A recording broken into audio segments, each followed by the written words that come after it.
physical therapist with Crossover Health, and welcome back to another Home Fit workout. For today, the warm-up will consist of 3 rounds of doing grapevines for 30 seconds, 5 repetitions of what we call inchworms, and then another 30 seconds of jumping jacks.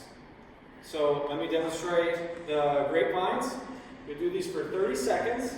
So it consists of crossing one foot in front of the other, then a wide stance, and then that same foot goes behind the other foot. So it looks like this.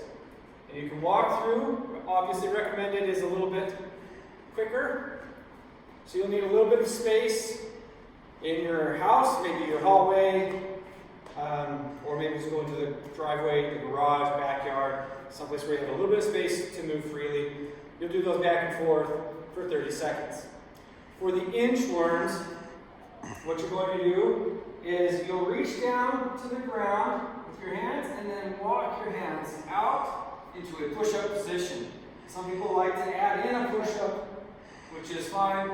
And then you walk your feet into your hands and then walk back out. And you do this 5 times.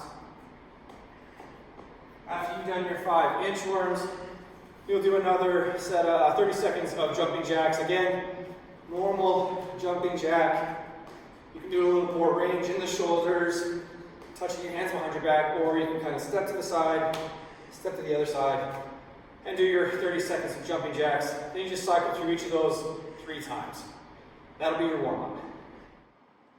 Okay, so I hope you enjoyed the warm-up. Most of those movements were intended to be full body movements to kind of get that blood really pumping, because today's workout is a full body movement, but it's only one movement, and that is burpees. So you're going to do, for the workout for today, 100 burpees.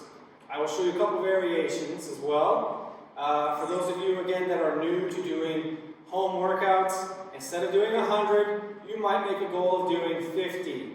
These can be very taxing and very challenging if you're new to doing burpees.